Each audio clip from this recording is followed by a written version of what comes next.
Hello बच्चों, कैसे हो सभी। स्वागत है आपका जीआईएस की ऑनलाइन क्लास में। हम पढ़ रहे हैं class 10th math Hindi medium. Exercise अपनी 5.2 चल रही है। समांतर श्रेणी के हम सवाल कर रहे हैं जो कि हमने कर लिए थे 8 तक।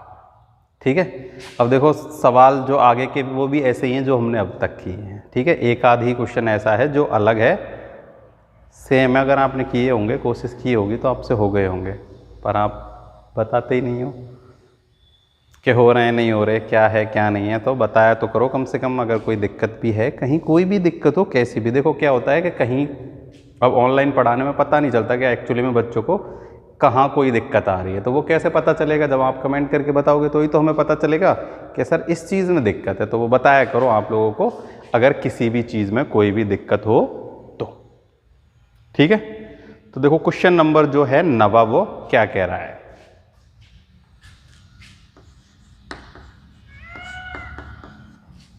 ठीक है, सेम ऐसे ही सवाल हैं जो हम पहले कर चुके हैं। तो 9वां जो सवाल है वो कह रहा है समांतर श्रेणी के तीसरे और 9वें पद क्रम से हैं तो उनका कौन सा पद शून्य होगा।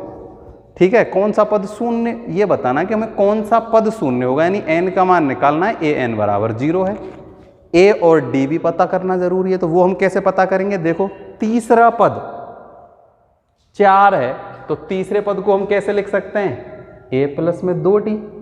ठीक है, a प्लस 2d बराबर तो है 4, तीसरा पद, और है 9वां पद यानी कि a प्लस में 8d बराबर है -8, और a n बराबर दिया गया है 0।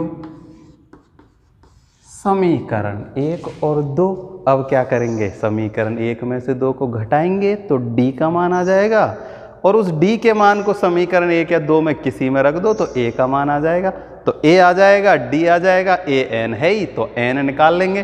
तो कुल 4 चीज होती हैं, a d n और a n। 3 चीज पता होना जरूरी है। 3 चीज पता है तो चौथी हम निकाल सकते हैं आसानी से। तो देखो a n हमें यहां पता है, a और d भी हम निकाल सकते हैं। तो मैं d निकालता हूं। ठीक है, 1 में से 2 घटाएंगे जब चिन्ह बदल जाते हैं, ये आप लोगों को मैं बता चुका हूं। ये माइनस का है तो प्लस का हो जाएगा, ये दोनों हो जाएंगे माइनस के। तो a से a तो कट जाएगा, यहां तो बचेगा माइनस के 6d और यहां बचेगा प्लस के 12। तो d का मान आ जाएगा प्लस के 12 में -6 से भाग देंगे तो माइनस का 2। d का मान माइनस का 2 है। समीकरण 1 में रख रहा हूं, a प्लस 2 गुना -2 बराबर 4। तो a बराबर 4 तो ये है ही, ये माइनस का 4 इधर हो जाएगा 4। तो a का मान आ जाएगा 8।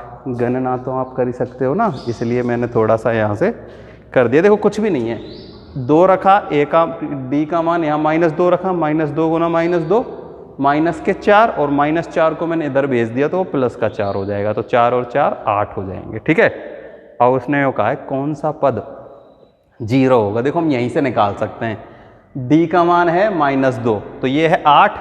अब आएगा -2 करेंगे 8 में से तो 6, 6 में से -2 करेंगे तो 4, 4 में से -2 करेंगे तो 2, और -2 में से 2 करेंगे तो 0, यानी कि 5वां पद क्या आ गया अपने पास? 0 आ गया।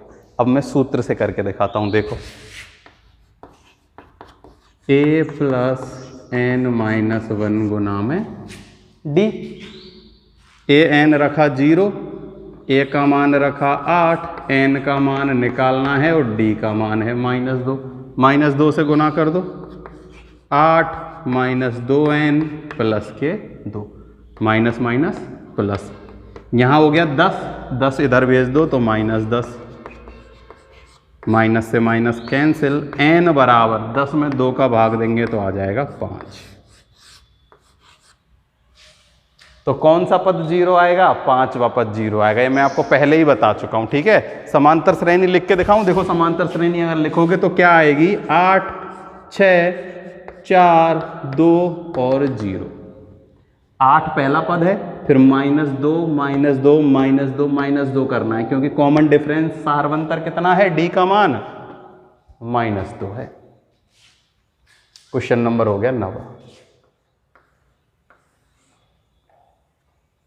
10वां देखो क्या कहता है, किसी एपी का 17वां पद उसके 10वें पद से 7 अधिक है। 10वें पद से 17वां पद 7 अधिक है तो सार्वंतर ज्ञात कीजिए। देखो सवाल में ही पता चल गया सार्वंतर क्या है भाई। 10वें से 17वां पद 7 अधिक है। 10 और 17 में भी कितने का अंतर है? 7 का, और 7 ही उनके बीच अंतर है तो कॉमन डिफरेंस कितने का है? 1 का। क्योंकि देखो 10, 11, 12, 13, 14, 15, 16, 17 7 का अंतर है। गिनती चलेंगी ना तभी आएगा। लेकिन हल कैसे करना है अपन को? देखो माना 10वां पद बराबर x, माना 10वां पद बराबर x है, मान लो 10वां पद बराबर x, तो 17वां पद क्या हो जाएगा भाई? 7 ज़्यादा है ना तो x + 7 हो जाएगा। होएगा कि नहीं होएगा? होएगा। अब क्या कर देते हैं, लिखते हैं। देखो 10वां पद कैसे लिख सकते हैं? a प्लस में 9d, a प्लस में 9d तो बराबर है x, और 17वें पद को कैसे लिख सकते हैं? 16d। ये हो जाएगा x + 7, माइनस कर दो, ये माइनस और ये भी माइनस हो जाएगा। a से a कट जाएगा, 16 में से 9 गए तो 7, माइनस का है 16 तो माइनस के 7d। ये प्लस और ये माइनस, भाई ये प्लस का है ये माइनस का है, ये कट जाएंगे, क्या बचेगा? माइनस का 7 बचेगा। तो d का मान -7 बटे -7 1 आ गया। हो गया 10वां सवाल। बहुत आसान था, कुछ भी नहीं था इसमें, है ना। अब है 11वां सवाल।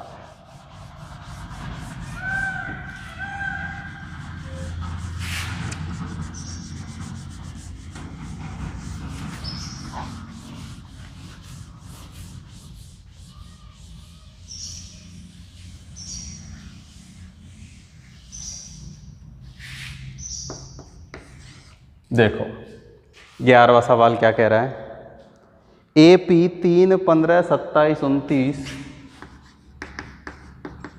3, 15, 27, 39 यही है ना, का कौन सा पद 54वें पद से 132 अधिक होगा? कौन सा पद 54वें पद से 132 पद अधिक होगा? तो 54वें पद से 132 अधिक हमें बताना है कि कौन सा पद है। तो उसके लिए 54वां पद भी तो पता होना जरूरी है। तो पहले हम 54वां पद पता करते हैं, ठीक है, कि आखिर एक्चुअली में 54वां पद कौन सा है। तो 54वां पद कैसे पता करेंगे? देखो a का मान 3, d का मान 15 - 3 करो 12, n बराबर उसने कहा है 54वां पद ज्ञात करना है, और an पता करना है हमें 54वां पद कौन सा होगा। n तो उसने कहा है 54वां पद ज्ञात करना है, तो कौन सा होगा? सूत्र में लगा दो, a + n - 1 गुना में d। a का मान है 3, 54 - 1 करेंगे तो कितना आ जाएगा? 53, और गुना करेंगे किससे? 12 से। तो an का मान देखो कितना आएगा? 3 + 12 × 36, 12 × 5 = 60, तो ये आ गया 6, 3 और 9। ये कौन सा पद आया है? 54। भाई यहाँ n की जगह लिख देना 54। तो a 54 अपने पास आ गया, ठीक है, यहां तक कोई दिक्कत है नहीं। 54वां पद ज्ञात करना था। अब उसने कहा है कि 54वें पद से 132 अधिक कौन सा पद है? तो 54वां पद, उसमें क्या जोड़ देना है? 132 जोड़ देना है, यानी कि 639 + 132 बराबर हो गया 771। अब हमें ये पता करना है कि 771 जो है वो कौन सा पद है, यानी कि n का मान निकालना है। an बराबर ये है, वही सूत्र लगेगा, बस फ़र्क क्या है, अब n निकालना है, an दिया गया है तो यही सूत्र है। यहाँ मैं an का मान रखता हूँ 771 बराबर ए का मान वही है 3 प्लस n का मान निकालना है और d अपने पास है 12। हल करो, 3 प्लस 12 n माइनस के 12, यहाँ बचेंगे कितने माइनस के 9 जो कि इधर आके हो जाएंगे प्लस के 9। 7 7 1 प्लस 9 बराबर में 12n, तो ये हो जाएगा 780 बराबर में 12n। तो n बराबर 780 बटे 12, 12 पंजे 60, 12 6 की 72, बचा 6 तो 12 पंजे 60। तो 65वां पद, जो 65वां पद होगा वो एक्चुअली में क्या होगा, 154वें पद से 132 अधिक, जो कि कितना है अपने पास 771 है भाई। 54वें पद से 132 अधिक कितना है 771 है। तो 771 कौन सा पद है, हमें ये निकालना था। तो वो 771 कौन सा पद है, 65वां पद है। चाहो तो आप n का मान यहाँ 65 रख के देखना, 771 ही आएगा। सवाल 11 भी हो गया खत्म।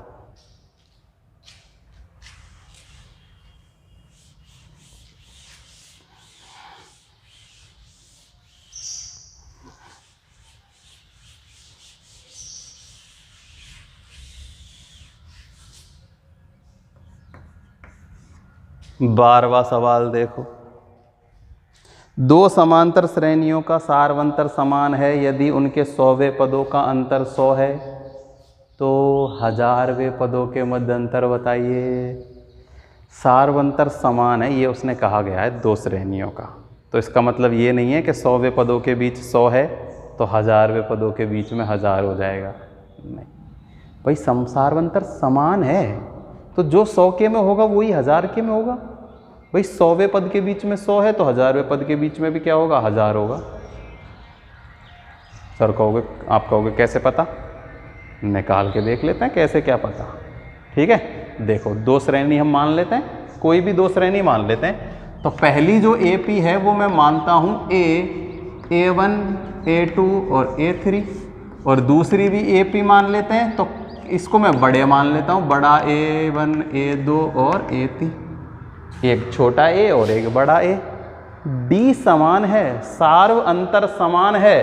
देखो सार्व अंतर हम कैसे निकालते हैं, दूसरे पद में से पहला पद माइनस करके, यही तो निकालते हैं। दूसरे पद में से पहला पद यानी कि A1 माइनस a, इसका A1 माइनस a इसके A1 माइनस a के बराबर है, क्योंकि ये सार्व अंतर है। सार्व अंतर समान है इसलिए ये समान होंगे।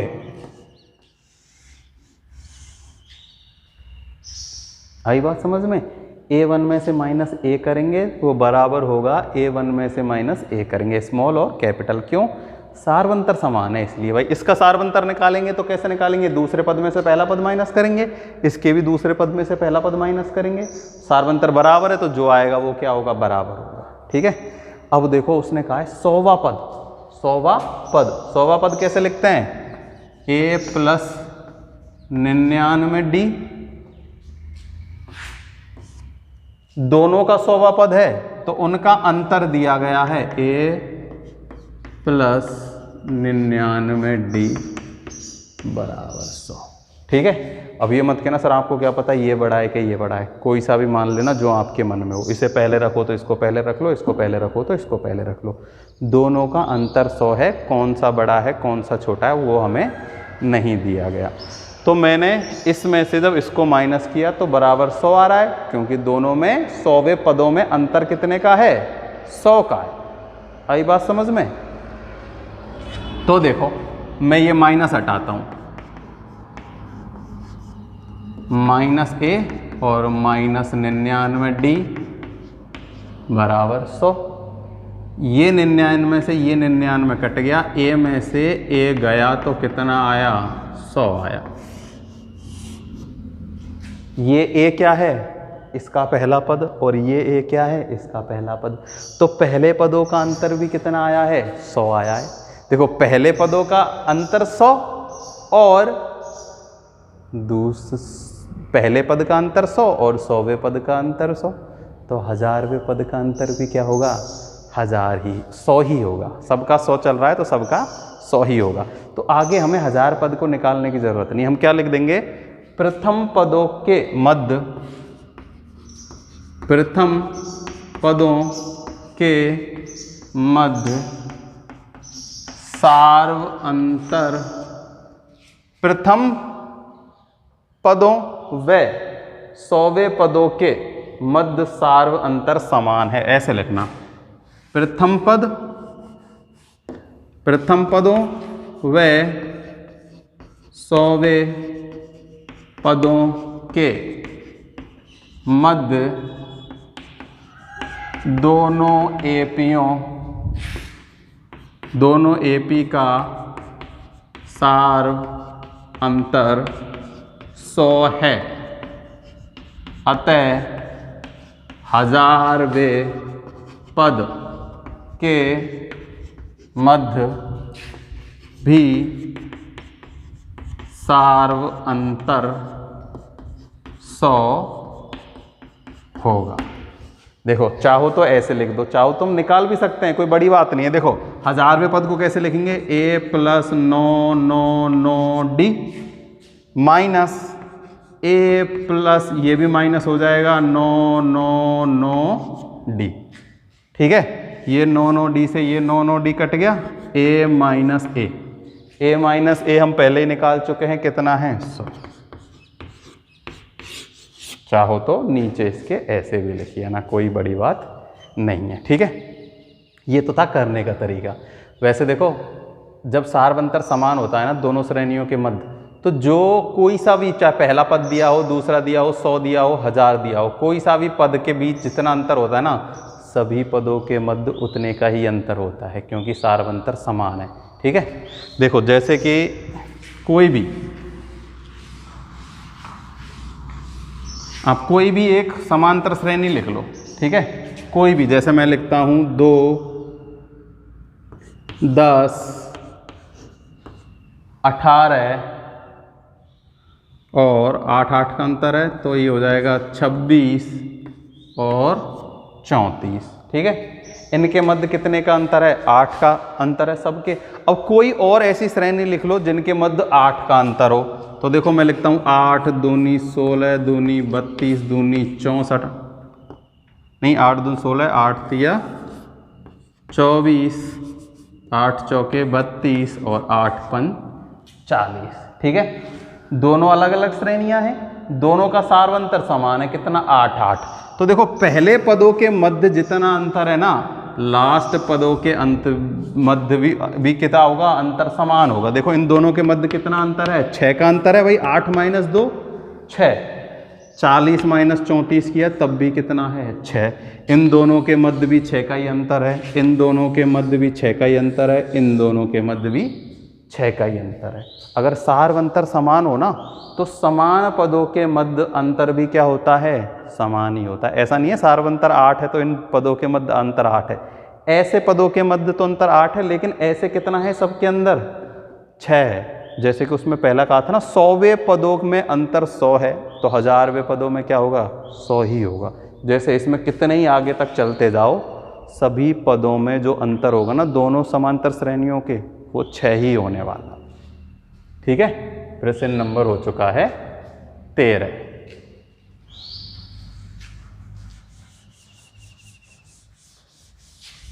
कौन सा था, 12वां था शायद, है? हाँ ये 12वां था। अब करेंगे 13वां।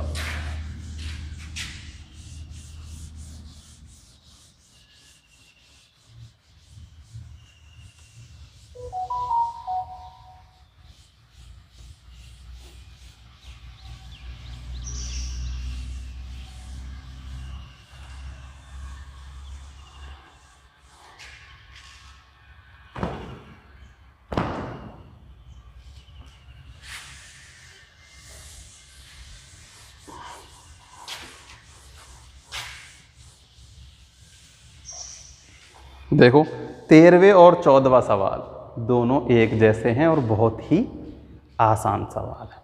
13वां सवाल है वो क्या कह रहा है, वो कह रहा है कि 3 अंकों की कितनी संख्याएं 7 से विभाजित, 3 अंकों की कितनी संख्याएं 7 से विभाजित हैं, तो 3 अंकों की संख्याएं पता करो पहले तो, कहाँ से कहाँ तक होती हैं। अब ये कोई ऐसा कठिन काम तो है नहीं भाई, हमें पता है 3 अंकों की सबसे छोटी संख्या क्या होती है, 100 होती है। 99 तक 2 अंक हैं, 100 पे आते ही 3 अंक हो जाते हैं।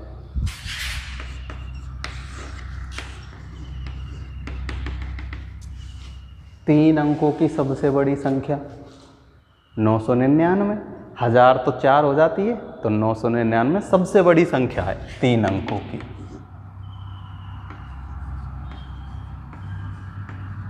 ठीक है, ये तो हो गई 3 अंकों की बात। अब उसने कहा है 7 से विभाजित होने वाली 3 अंकों की संख्याएं। तो क्या मुझे बताओ, 100 में 7 से भाग चला जाता है? जाता है क्या? नहीं जाता। 100 में 7 से भाग नहीं जाता। 101 में भी नहीं जाता, 2 में भी नहीं जाता, 3 में भी नहीं जाता, 4 में भी नहीं जाता, 105 में 7 से भाग जाता है। तो हमें पहली 3 अंकों की संख्या ढूंढनी है जिसमें 7 से भाग जाए, तो वो कौन सी है? 105 है। ठीक है, अब आप कहोगे कैसे पता सर? भाग दे के देखो। 105 किससे? 7 से। 7 एकम 7 बचे 3, 5 7 पंजे 35। कितनी बार गया? 5 बार गया। ठीक है, देखो क्या है, पहले अगर यहाँ अगर आपको पता करना है वो संख्या कौन सी है, तो पहले 100 ही लिखो। क्या लिखा मैंने? पहले लिखा 100। 7 एकम 7 बचा 3, उतार लिया 0। अब देखो 30 में तो भाग नहीं जाता, 7 का जाता है क्या? नहीं जाता। तो यहाँ ऐसी संख्या ढूंढो जिसमें 7 का संख्या चल जाए 0 की जगह। देखो 31 में नहीं जाएगा, 32 में नहीं जाएगा, 33 में नहीं जाएगा, 34 में नहीं जाएगा, किस में जाएगा? 35 में जाएगा। तो यहाँ कितना करना जरूरी है? 5 करना जरूरी है। तो यहाँ 5 करेंगे तो यहाँ क्या होना जरूरी है? 5 होना जरूरी है। तो ऐसे हम पता कर सकते हैं कि वो नंबर क्या होगा। और 3 अंकों की सबसे बड़ी संख्या जिसमें 7 से भाग चला जाता है, देखो 999 में भी नहीं जाता। देखो कैसे पता लगाएंगे वो संख्या कौन सी है? सेम वही रूल अपनाओ। 7 एकम 7 बचा 2 का, उतार लिया 9, 7 चौके 28 बचा 1 और ये है 9। ठीक है, अब हम आगे तो बढ़ नहीं सकते क्योंकि 999 के बाद 1000 आ जाएगा। तो अब ये 9 से आगे नहीं जाएंगे, हम पीछे की तरफ आएंगे। ठीक है, तो देखो यहाँ 19 है, 19 में भाग नहीं जाता 7 का, 18 में भी नहीं जाता, 17 में भी नहीं जाता, 16 में भी नहीं जाता, 15 में भी नहीं जाता, 14 में जाता है। यहाँ क्या होता? 14 होता तो भाग चल जाएगा। तो यहाँ 9 की जगह क्या होना चाहिए? 4 होना चाहिए। तो यहाँ 9 की जगह क्या होना चाहिए? 4 होना चाहिए। तो 2 बार चला जाएगा। ठीक है, तो वो संख्या अब कौन सी है? 994 है। 994 में 3 अंकों की ऐसी सबसे बड़ी संख्या है जो कि 7 से क्या होती है? विभाजित होती है। ठीक है, अब हमें क्या करना है?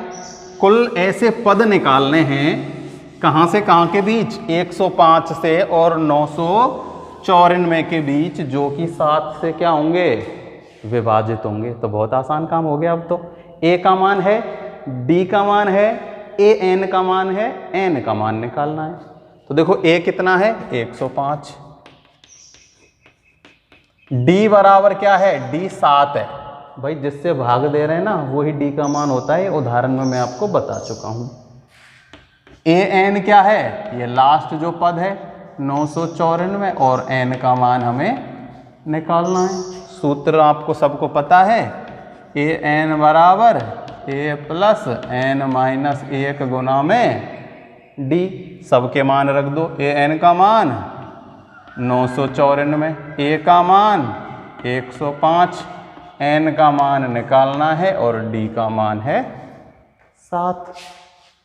ठीक है, हल करो। सबसे पहले d का गुना करना है इन दोनों में। 994 बराबर 105 प्लस 7n और माइनस के 7। 105 में से माइनस के 7, 105 माइनस 7 करेंगे तो कितना आएगा?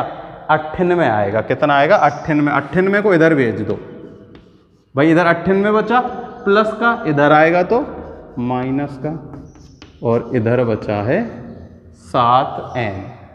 अब देखो 98 माइनस करो 994 में से, तो यहाँ कितना बचेगा साहब? देखो 100 सीधे माइनस करेंगे अपन तो बचेगा 894, 896 बचेगा। कितना बचेगा? 896। अब 7 का भाग दे दो तो n का मान आ जाएगा। 7 एकम 7, यहाँ बचेगा 7 दूनी 14, 5 7 8 56। तो कुल कितनी संख्याएं हैं? 128 संख्याएं हैं 3 अंकों की, जो कि 7 से विभाजित होती हैं। कहाँ से स्टार्ट हो रही हैं? 105 से स्टार्ट हो रही हैं और 994 तक जाती हैं, और टोटल कितनी है? 128 है। आई बात समझ में? आ गई क्या? बताना कमेंट करके, आई नहीं आई।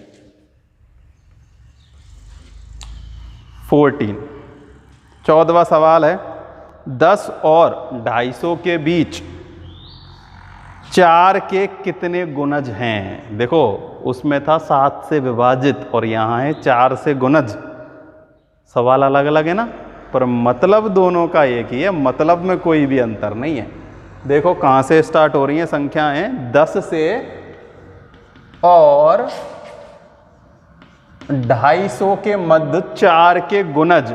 देखो 4 के गुणज का मतलब क्या है? जो 4 के पहाड़े में आते हैं, ठीक है, और जितनी भी संख्याएं 4 के पहाड़े में आएंगी उन सब में 4 से भाग भी चला जाता है।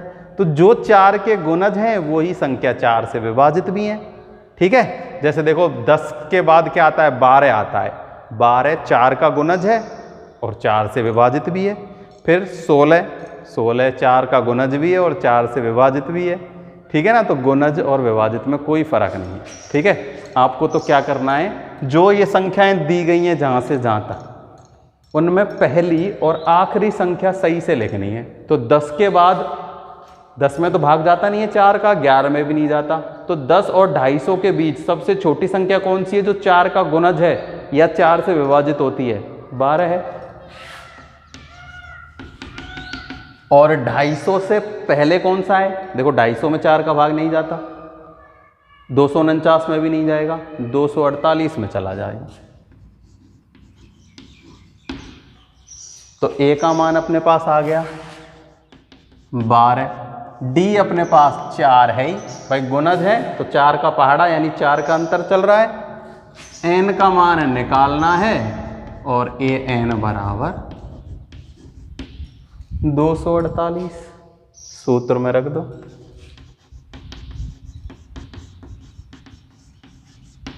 ठीक है, ए एन का मान 248, 12 प्लस एन माइनस 1 और डी का मान है 4। 12 प्लस ये हो जाएगा 4n माइनस 4। 12 में से 4 गए तो 8, प्लस का 8 इधर आएगा तो माइनस का 8 बराबर 4n। तो 240 बराबर 4n, n बराबर 240/4 बराबर 60। तो 10 से और 250 के बीच ऐसी कुल कितनी संख्याएं हैं? 60 संख्याएं हैं। कितनी हैं? 60 संख्याएं हैं, जो कि किससे विभाजित हो जाती हैं? 4 से विभाजित हो जाती हैं या 4 का गुणज है। एक ही बात है दोनों बातों में, इनमें कोई भी अंतर नहीं है, ये सेम चीज़ है, बस इसी को घुमा के थोड़ा सा कह दिया गया है। तो 14वां सवाल भी हो गया, ठीक है। आगे के सवाल अगली वीडियो के लिए छोड़ देते हैं। कुछ क्वेश्चन करके देखा करो आप खुद भी, और फिर बताया करो क्या चल रहा है क्या नहीं चल रहा। आज के लिए केवल इतना ही है। Thank you.